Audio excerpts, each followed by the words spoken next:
Swastiastu. Om Anmadrah Kartawiyantu Swastiastu. Semoga pikiran yang baik datang dari Tuhan.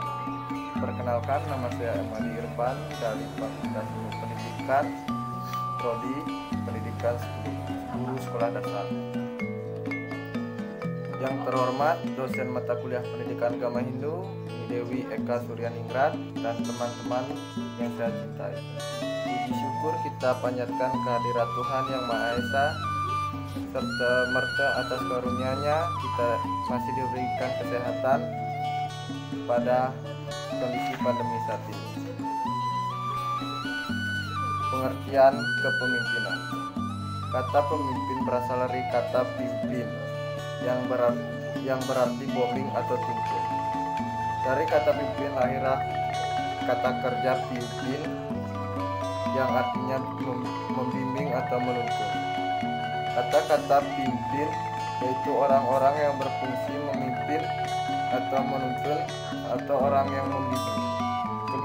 Kepemimpinan memiliki berbagai macam pandangan seperti leadership, situ atas leader, dari kata asing manajemen, dari kata ilmu administrasi, sastra, dari kata Hindu yang sastra berasal dari bahasa Sanskerta, dari kata niti dan sastra.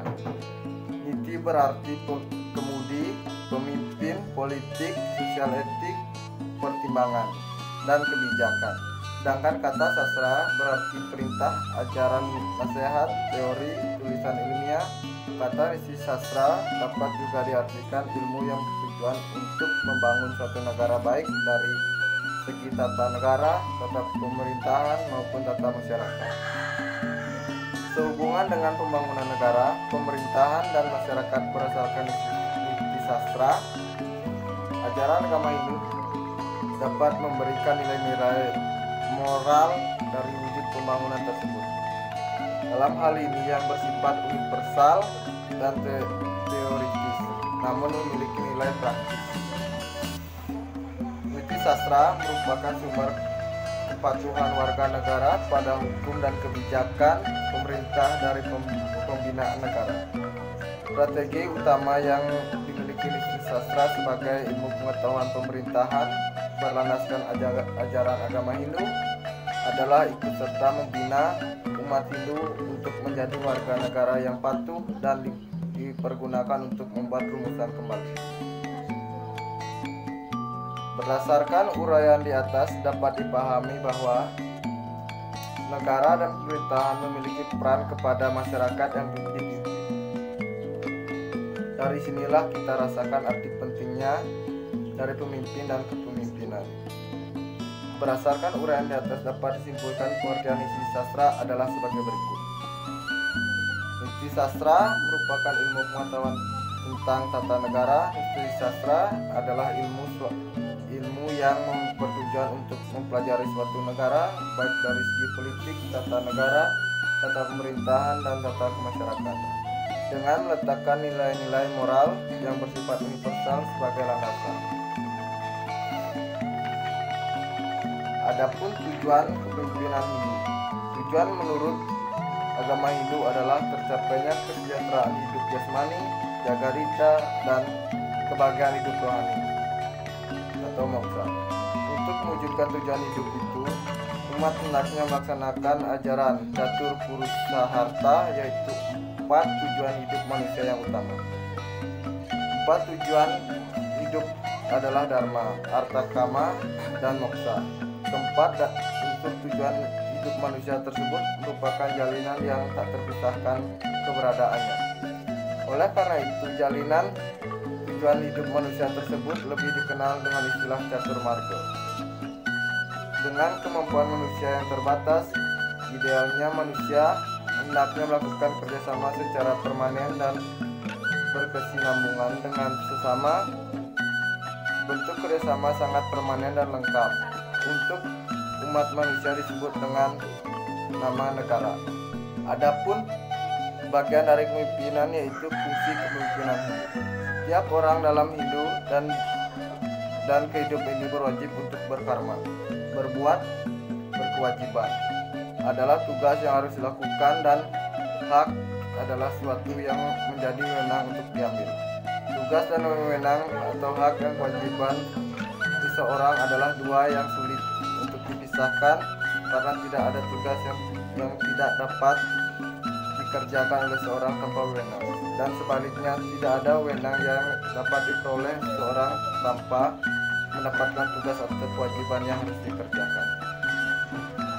Ada beberapa hal yang berhubungan dengan tugas dan wewenang seorang pemimpin yang dilaksanakan dalam kepemimpinan, antara lain planning atau perencanaan adalah suatu pemikiran, perencanaan, persiapan, keputusan, dan penerapan yang dilakukan oleh satu kegiatan dari seorang pemimpin. Organisation atau pengelompokan adalah usaha untuk mengelompokkan atau menata kegiatan yang telah dicantumkan dalam perencanaan. Yang ketiga, discounting adalah mengusahakan agar rencana pekerjaan itu dapat dilaksanakan. Untuk mendapatkan hasil lebih baik, maka pemimpin perlu mendapatkan masukan dari bawahan. Yang keempat, koordinator adalah tindakan untuk memperoleh dan memelihara kesatuan di antara perorangan atau bagian, karena usaha yang satu konstan merupakan bagian perlengkapan dari usaha lainnya. Yang kelima, controlling adalah pengawasan terhadap perencanaan yang telah dilaksanakan oleh pemimpin untuk memperoleh keyakinan. Di samping itu, pemimpin perlu memperhatikan syarat-syarat lain agar sukses dalam melaksanakan tugas dan wewenang. Asas-asas kepemimpinan Hindu. Hindu sebagai agama tertua di dunia sudah tentu menjadi agama yang paling kaya raya akan sastra-sastra agamanya. Berbagai macam jenis ajaran dimilikinya, semua terangkum dalam kitab suci Weda. Weda adalah sumber tertua ajaran agama Hindu. Panca Dasa Pramita Prabu. Dalam kitab suci Negara Kertagama, Rikawi Rampanca melukiskan keutamaan asas-asas kepemimpinan yang patut dipedomani oleh pemimpin. Asas kepemimpinan tertuang dalam kitab suci, dalam kitab Negara Kertagama sejalan dengan sifat pemimpin besar Indonesia, yaitu Gajah Mada. Sadwarning Rajinti. Ajaran Sadwarning Rajinti merupakan salah satu dari sekian banyak ajaran kepemimpinan Hindu. Ajaran kepemimpinan ini patut dipedomani oleh para pemimpin Hindu dalam melaksanakan kepemimpinan. Kata Sadwarning Rajati berasal dari bahasa Sanskerta dari kata sad artinya 6, warni artinya kesan yang diperoleh, corak rupa, corak ragam, raja artinya debu, abu tepung, sari, bunga, dan niti artinya kemudi, pemimpin politik dan sosial. Pertimbangan kebijakan Sadwarning Rajati adalah 6 kesan, corak, dan sifat yang utama sebagai persyaratan kepemimpinan guna memimpin bangsa dan negara. Panca Upaya Sadi. Melaksanakan kewajiban sendiri adalah wujud sikap dan tindakan yang mulia yang terpuji. Tidak ada sesuatu yang tercapai dalam hidup ini tanpa diikuti oleh usaha dan upaya.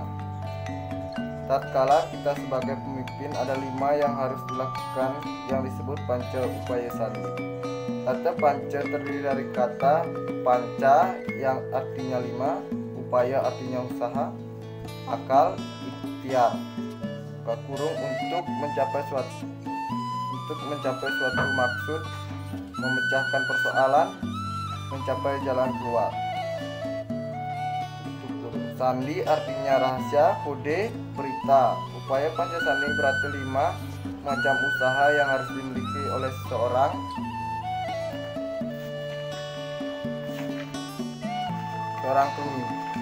pemimpin untuk menghadapi dan menyelesaikan persoalan serta tantangan yang menjadi tanggung jawabnya. Nadwa Tadya. Dalam lontar Nadwa Tadya yang dituliskan dalam bahasa Jawa kuno diperoleh perjelas bahwa seorang pemimpin dalam memilih pembantu harus bijaksana. Kata Nawa Tadya terdiri dari kata namo yang artinya sembilan, natya artinya teguh, tata susila namo artinya sembilan sifat dan sikap teguh serta bersusila yang dimiliki oleh pemimpin dan para pembantu-pembantu guna mewujudkan kesejahteraan dan kebahagiaan bangsa negara yang dipimpinnya. Dan bagian yang terakhir yaitu sifat kepemimpinan hidup. Profesor Arifin Abdul Rahman dalam bukunya yang berjudul Kerangka Pokok-pokok Manajemen Umum menyebutkan bahwa terdapat 3 golongan sifat para pemimpin, antara lain: 1. Sifat-sifat pokok, yaitu sifat dasar yang dimiliki oleh setiap pemimpin, antara lain adil, suka melindungi, penuh inisiatif, penuh daya tarik, dan penuh kepercayaan pada diri sendiri. Yang kedua, sifat-sifat khusus karena pengaruh, yaitu sifat-sifat yang pada pokoknya sesuai dengan kepribadian bangsa, seperti bangsa Indonesia dengan Pancasila sebagai kepribadian sebagai dasar negara dan cita-cita bangsa. 3. Sifat-sifat khusus karena pengaruh dari berbagai macam atau golongan pemimpin, seperti pimpinan partai politik, pimpinan keagamaan, pimpinan serikat buruh, dan sebagainya. Sekian Dharma Wacana dari saya tutup dengan Om Santi Santi.